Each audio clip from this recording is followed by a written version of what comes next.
This is my fifth design using the same birch wood stamp to create a realistic ocean scene. My paper this time is watercolor paper because I intend to paint the scene.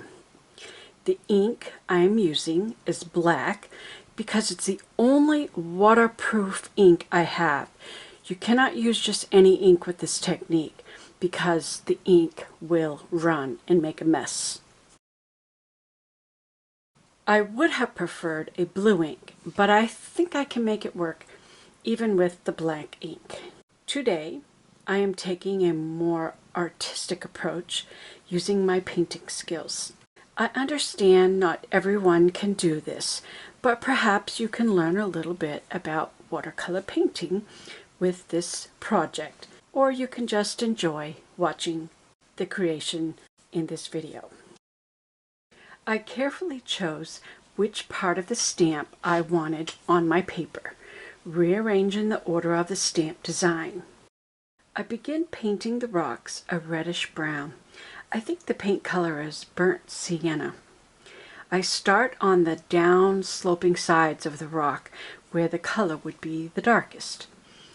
I want the top of the rocks where the sun will hit to be a lighter color, so I remove some of the color from my small brush and use a bit more water to stretch the color across the tops of the rocky coast. Then I reload color and go back to darken the sides of the rocks. I also choose darker brown to add more depth to the sides of the rock. I'm using the markings that the stamp made to decide where the darker shadows belong. After all, the stamp was the inspiration for this project. When I first saw this stamp, I saw these rocks. For the water, I start with my darkest blue, Prussian blue, in the dark markings made by the stamp, which will form a series of waves. Then with a wet brush with less color, I fill in the spaces in between the darker areas. We want to see patterns of lights and darks to create a wave-like texture. All patterns should be narrow and thin, laying in a horizontal position. Observe how my brush goes back and forth, left to right, with horizontal lines or right to left. I am careful not to put paint on the white foamy edges of the water that meet the rocks. Keep those areas dry. Watercolor paint will flow to any areas that are wet. Once you lose the white, it is lost forever. Watercolor tends to lighten as it dries, so you may have to go back and darken the areas you want to remain dark. I am using a small synthetic brush that's not super absorbent, which holds its point very well. You do not want to use a brush that is too big or too wide for this process. For the ocean behind the rocky point, I want the color to be less intense. So I use the tiniest amount of paint and spread it very thin, making it more transparent, allowing the white of the paper to shine through. The further you look into the distance, the less intense the colors should be. This creates depth in our scene.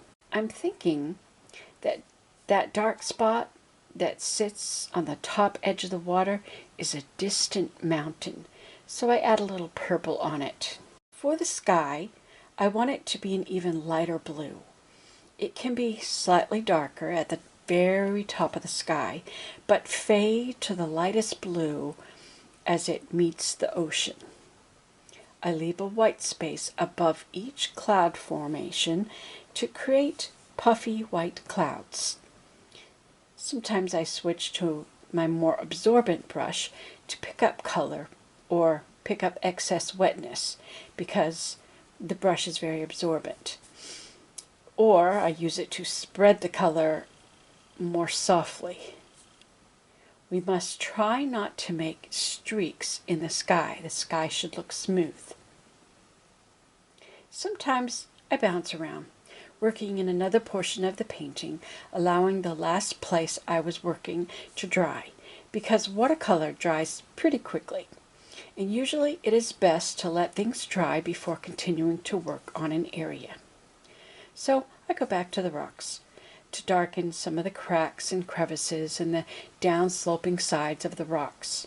Every time we add more darks, we are creating greater depth and definition to the rocks.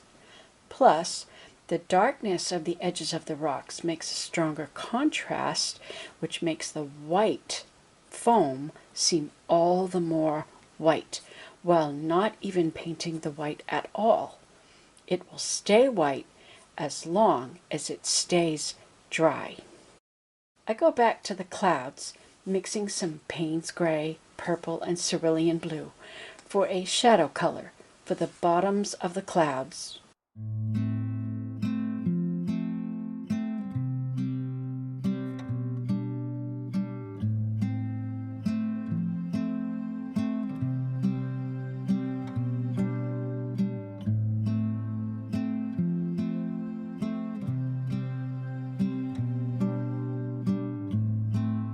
I use my other brush to soften any edges as necessary.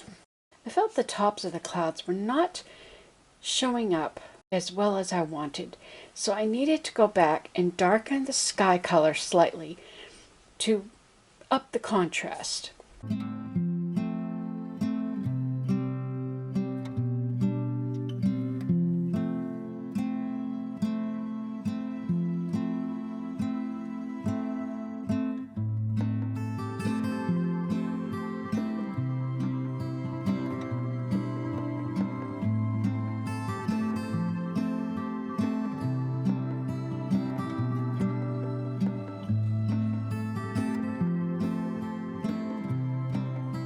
That helped the clouds stand out much better. But I still need to fade the blue color of the sky as it comes down to the horizon.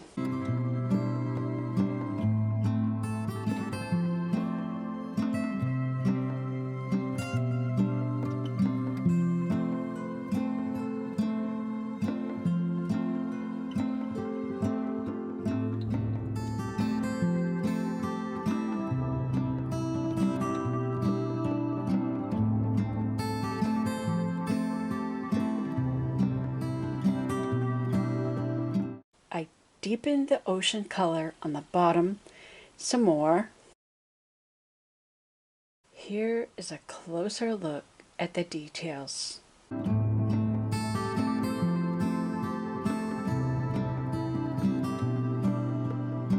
Isn't that amazing? I guess I use this part right here, and then I use this part right there. So I kind of rearranged it to make the scene that I wanted. And I could put a lighthouse here, or I could put some silhouettes of people standing there. But I feel like a lighthouse would be good. After looking at it, I decided to add some more rocks where there was a dark print. The top of the rocks don't have to be flat. After all, it's a rocky place, right?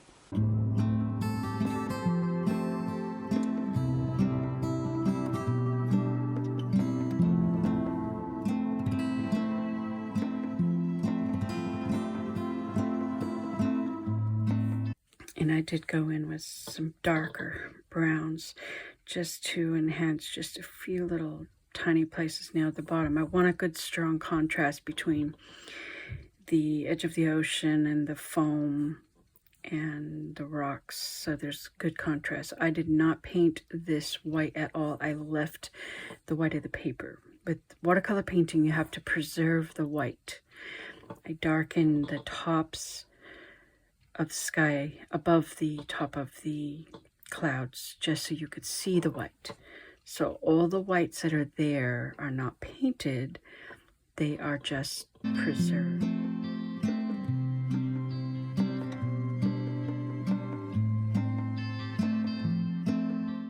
Lighthouse is printed with a light gray color, then colored with markers. Well,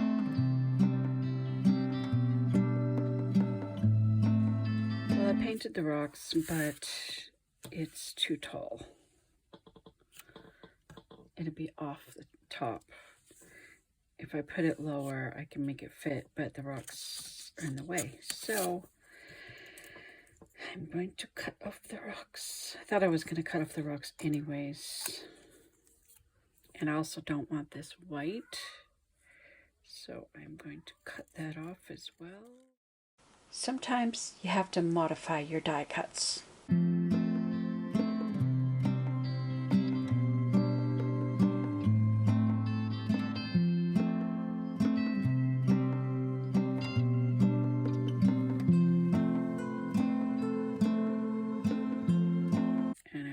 Fit just barely. I could shorten the whole thing. I should have some birds. I could take some of these little dots, turn them into birds.